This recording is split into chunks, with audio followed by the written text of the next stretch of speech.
హైదరాబాద్ అబిడ్స్ లో ఐఫోన్స్ పేరుతో భారీ మోసం వెలుగు చూస్తుంది. వాట్సాప్ లో ఒక వ్యాపారి ఐఫోన్ల కోసం పెద్ద ఎత్తున ఆర్డర్ చేశారు.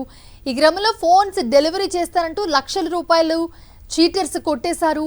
డబ్బులు చెల్లించినా ఫోన్ రాకపోవడంతో పోలీసులకు బాధితుడు ఫిర్యాదు చేశాడు. దీంతో కేసు నమోదు చేసిన పోలీసులు గుజరాత్ కు చెందిన నిందితుడిని అరెస్ట్ చేశారు.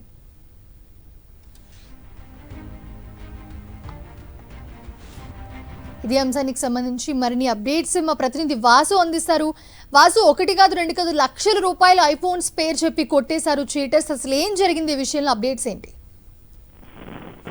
ఏదైతే హైదరాబాద్ సంబంధించిన అబిడ్స్ లో జగదీష్ మార్కెట్ లో కూడా చాలా పెద్ద ఎత్తున కూడా మొబైల్ ఫోన్ల వ్యాపారం జరుగుతూ ఉంటుంది. కానీ ఆ గుజరాత్ కు సంబంధించినటువంటి ఒక నిందితులు మాకు 107 మొబైల్ ఫోన్స్ ఐఫోన్స్ కావాలని కూడా ఆర్డర్ ఇచ్చారు. ఈ నేపథ్యంలో ఆ షాప్ యజమాని 107 ఫోన్లకు సంబంధించి ఇచ్చిన నేపథ్యంలో కూడా మొదటగా 5 లక్షల రూపాయల విలువైన మొబైల్ ఫోన్ తీసుకొని డబ్బులు చెల్లించిన నేపథ్యంలో వాళ్ళు పూర్తిగా నమ్మాడు. ఈ నేపథ్యంలో ఎల్ఆర్ నెంబర్ ఆధారంగా పే చేస్తామంటూ కూడా నమ్మించి మోసం చేశారు. డబ్బులు రాకపోవడంతో అబిడ్స్ పోలీసులను ఆశ్రయించాడు.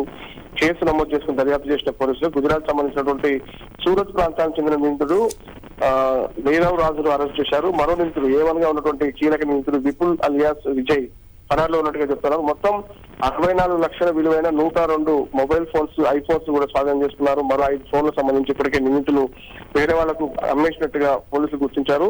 ప్రస్తుతం దీనికి సంబంధించి డీసీపీ శరత్ చంద్ర మీడియాతో మాట్లాడడానికి సంబంధించి కూడా ఇంకా ఇలాంటి వారి పట్ల కూడా ఎటువంటి చాలా జాగ్రత్తగా ఉండాలి. ఆన్లైన్ లో ఏదైతే వ్యాపారం పేరుతో కూడా మొబైల్ ఫోన్ కొంటామని నమ్మించి డబ్బులు చెల్లిస్తామని కూడా చెల్లించకుండా ఉన్నటువంటి నేపథ్యానికి సంబంధించి కూడా ఇది భారీ మోసంగా చెప్తా ఉన్నారు. ఇదంతా గుజరాత్ గ్యాంగ్ ఆడుతున్నటువంటి ఈ డ్రామాగా చెప్పారు. ప్రస్తుతం అయితే మరో నిందితుల కోసం గాలింపు చర్యలు ముమ్మరం చేశామని చెప్తా ఉన్నారు.